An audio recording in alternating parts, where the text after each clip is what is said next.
அன்பு ஆன்மீக தமிழ் அன்பர்களே நண்பர்களே, உங்கள் அனைவருக்கும் தமிழ் யூடியூப் சேனலின் இனிய தமிழ் வணக்கம். தாய்மொழியால் இணைவோம், தாய்மொழியை வளர்ப்போம். வாழ்க தமிழ், வளர்க தமிழ். நமது சேனலில் இன்றைய பதிவு என்னவென்றால், திருமூலர் அருளிய திருமந்திரம் என்னும் நூலில் உள்ள ஒவ்வொரு பாடல்களையும் தினம் ஒரு பாடலாக விளக்கமுடன் உங்களுக்காக அளிக்க உள்ளோம். இப்பாடலினை இறையன்போடு கேட்டு பயன் அடைய வேண்டியும், இப்பாடல் பதிவு உங்களுக்கு பிடித்திருந்தால் லைக் மற்றும் ஷேர் செய்து ஆதரவு அளிக்க வேண்டியும், இதுவரை இந்த சேனலுக்கு நீங்கள் சப்ஸ்கிரைப் செய்யவில்லை என்றால் சப்ஸ்கிரைப் செய்து ஆதரவு அளிக்க வேண்டியும் அன்புடன் கேட்டுக்கொண்டு இப்பதிவினை தொடங்குகிறேன். வாருங்கள், தினம் அறிவோம் திருமூலரின் திருமந்திரம். திருமந்திரம் என்னும் நூல் திருமூலரால் தமிழில் அருளப்பட்ட சிவ ஆகமம் ஆகும். சைவ திருமுறைகளின் வரிசையில் திருமந்திரம் 10வது திருமுறையாக வருகிறது. 9 தந்திரங்களாக வகுக்கப்பட்ட இந்நூல் 3000 பாடல்களை கொண்டது. திருமந்திரம் பக்தி பிரபாவத்தில் ஆரம்பித்தாலும் அடுத்து உபதேசம், தத்துவம், யோகம், தியானம், சக்கரம், ஞானம் என்று பல விஷயங்களை பற்றி பேசுகிறது. திருமூலர் யோக பயிற்சி தரும் விதம் சுவாரஸ்யமான நடை.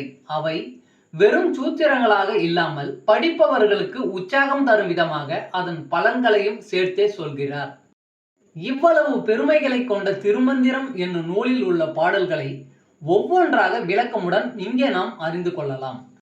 சைவ சமய திருமுறைகளில் 10ஆம் திருமுறையான திருமூலர் அருளிய திருமந்திரம்.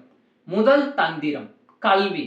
பாடல் 293. கல்வியின் வேரை காண்போம். கல்வி உடையார் கழிந்தோடி போகின்றார், பள்ளி உடையார் பாம்பறிந்து உண்கிறார், எல்லியும் காலையும் ஏத்தும் இறைவனை வள்ளியுள் வாதித்த காயமும் ஆமே. கல்வி உடையார் கழிந்தோடி போகின்றார், பள்ளி உடையார் பாம்பறிந்து உண்கிறார், எல்லியும் காலையும் ஏத்தும் இறைவனை வள்ளியுள் வாதித்த காயமும் ஆமே. கல்வி கற்றவர்கள் கூட எல்லாருமே இறை வழிபாட்டில் ஆர்வம் கொள்வதில்லை.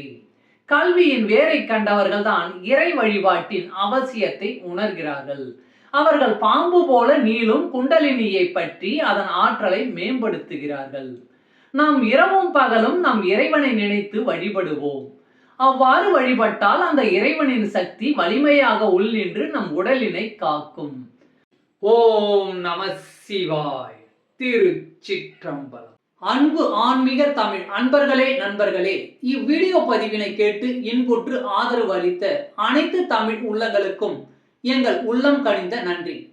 மேலும் இப்பதிவு உங்களுக்கு பிடித்திருந்தால் லைக் மற்றும் ஷேர் செய்தும், இதுவரை இந்த சேனலுக்கு நீங்கள் சப்ஸ்கிரைப் செய்யவில்லை என்றால் சப்ஸ்கிரைப் செய்து பெல் பட்டனையும் அழுத்தி ஆதரவு அளிக்கவும் அன்புடன் கேட்டுக்கொள்கிறோம். மிக்க நன்றி. அடுத்த பதிவில் உங்களை விரைவில் சந்திக்கும் வரை உங்களிடமிருந்து விடை பெறுவது தமிழ் யூடியூப் சேனல்.